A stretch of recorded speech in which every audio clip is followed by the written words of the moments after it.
প্রিয় বন্ধুরা, আমি একটি নতুন ভিডিওতে আজকে ভিডিও দেখাবো যে এমএস ওয়ার্ডে আপনারা একটি বক্স নিয়েছেন বা একটি টেবিল নিয়েছেন। সেই টেবিলটার ভিতরে আপনারা আরেকটা টেবিল কিভাবে ব্যবহার করবেন। আপনি একটা শেপ নিয়েছেন, সেই শেপের ভিতরে আপনি টেবিল কিভাবে ব্যবহার করবেন সেটি আজকের এই ভিডিওতে। আপনারা অনেক সময় দেখা যায় আপনার কাজের সময় অনেকেই কিন্তু জানে না যে আপনারা একটা বক্স নিয়েছেন বা একটি শেপ নিয়েছেন, সেই শেপের ভিতরে আপনি টেবিল ব্যবহার করতে চান, সেই টেবিলটা আপনারা ব্যবহার করতে পারতেছেন না। সেই ভিডিওতে আজকে আমি দেখাবো আপনাদের। আপনারা এখানে দেখতে পাচ্ছেন স্ক্রিনে, এখানে দেখেন সুন্দর একটি দেওয়া আছে, একটি এখানে শেপ দেওয়া আছে, শেপের ভিতরে আমি টেবিল নিয়েছি।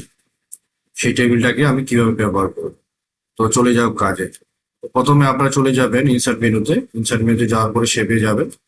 শেপে গিয়ে একটি শেপ নেন, আমি শেপ নিলাম। আপনারা আপনাদের মতো করে নেবেন শেপ, আমি একটা শেপ নিলাম। শেপ নেওয়ার পর আপনারা যে কাজটি করবেন, এটার আপনারা যেহেতু এখানে শেপ ফিল দেওয়া আছে, কালার অন্য কালার, তো আপনারা এই ফরম্যাটে গিয়ে শেপ ফিলে যাবেন। শেপ ফিলে গিয়ে এখানে নো নো ফিল দিবেন, তাহলে পিছনে আর কোনো ব্যাকগ্রাউন্ড কালার থাকবে না। তো এখন যে কাজটি করবেন, আপনারা এটাকে সিলেক্ট করে নেবেন, টেবিলটাকে সিলেক্ট করে নিয়ে নেওয়ার পর রাইট বাটনটা ক্লিক করবেন, মাউস পয়েন্টের রাইট বাটনটা ক্লিক করবেন। ক্লিক করার পরে আপনারা কি করবেন, অ্যাড টেক্সটে ক্লিক করবেন। অ্যাড টেক্সটে ক্লিক করার পরে আপনারা চলে যাবেন টেবিলে। টেবিলে যাওয়ার পরে আপনারা যেভাবে আপনাদের মতো করে টেবিল নিতে চান, সেরকম করে টেবিল আপনারা নিয়ে নেবেন। এর পরবর্তীতে ধরে নেন আপনারা এখানে বাড়া কমা করে নিতে পারবেন। নেওয়ার পরে আপনার এইটাকে টেবিলটাকে আপনারা মানে আপনি আউটলাইন গুলো চাবেন চাবেন না, আপনার এরকমই থাকবে।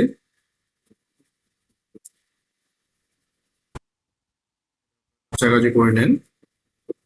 আচ্ছা, নেওয়ার পরে আপনার কি করবেন, আপনি আউটলাইনটা থাকবে না, টেবিলের আউটলাইনটা থাকবে না। এটাকে সিলেক্ট করার পরে আপনি ফরম্যাটে যাবেন। ফরম্যাটে গিয়ে সেভ আউটলাইন, নো আউটলাইন দিবেন। দেখেন এবার নো আউটলাইন থাকে গেল। এরপরে এইখানেও আমি যে পূর্বেরটাতে করেছি, এটা আপনার সিলেক্ট করে নেবেন। সিলেক্ট করার ফরম্যাটে যাবেন। ফরম্যাটে যাওয়ার পরে সেভ আউটলাইন, নো আউটলাইন করে দিবেন, বাস। দেখেন দুইটা টেবিল পাশাপাশি আপনাদের আপনাদের মতো করে আপনারা রেখে দিতে পারছেন। যদি আপনি নর্মালি কোনো টেবিল দিতে চান, তো পাশাপাশি কোনো টেবিল আপনারা কিন্তু রাখতে পারবেন না। তো এইভাবে কিন্তু আপনারা একটা শেপের ভিতরে আমরা টেবিল ব্যবহার করতে পারি। তো এই ছিল আজকের এই ভিডিওতে। তো ধন্যবাদ সকল।